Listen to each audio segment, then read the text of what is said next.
So Chris, tell us about being part of the SAVE generation and that day that you were saved. My first memory was I was about 8 years old, and we went down to the park down Cannington Way, and Mum and Dad had kind of just left me to my own devices, and I was running around and playing around, and I saw this white car approaching the park and didn't know what that was all about, and suddenly two men jumped out and grabbed me and took me away. Mum and Dad saw, didn't seem to care, or just kind of looked and watched as I was taken away, and yeah, they took me to a mission, and yeah, just being in the mission was a huge difference to family life, because things were always so disconnected and disorganized. Dad didn't know how to hold down a job, Mum didn't know how to cook. They were just incompetent parents, and you know, I was in this mission with all these kids around, and you know, we were allowed to do whatever we wanted. There was always this encouragement and love and support always from all the people there. And then a few weeks later, I was rehomed to a Noongar household, and that's when things really started to change. Yeah, I felt like they saved me, just being a part of this family unit where, you know, everyone had each other's backs, and you know, we had all these extended family, cousins and uncles and aunties, and you know, everyone would get together and cook up, and you know, we'd all sit down and eat, and yeah, it was just this beautiful family kind of experience, and yeah, it was great. So what was it like before being saved to what it's like after being saved, like within society itself?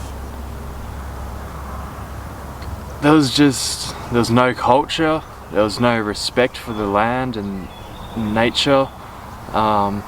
Just no one seemed to care, and people were just destroying the earth for their own out of their own greed and their own materialistic desires. It actually makes me angry to think about, because I just can't believe how disconnected we were from the land back then.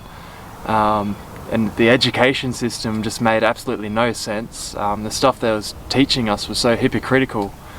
There was just, everyone just wanted to get something for themselves. It was a very me, all around the individual and what they can get from everyone else. And then I look at it now, and you know, we've reconnected ourselves with the land, and there's just this sense of culture, this sense of identity that's been established, that's just really beautiful to be a part of. And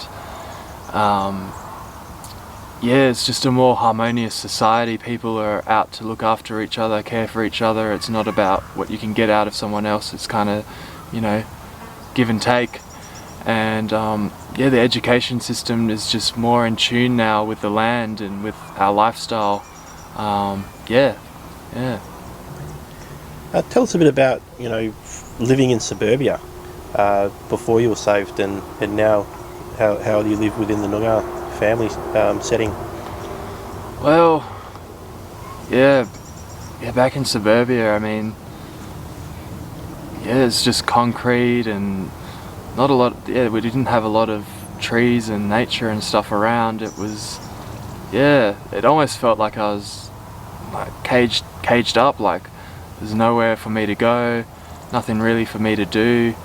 I didn't feel like I could be a kid, and you know, after being housed in the Noongar household, I was back in nature. We had some land, lots of trees around, and I just felt free. Like I could do whatever I wanted and play like as a kid should.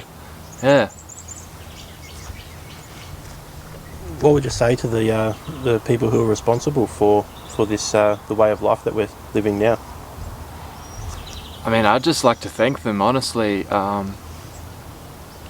just really feel like they've saved us, saved society, and just improved things so much better.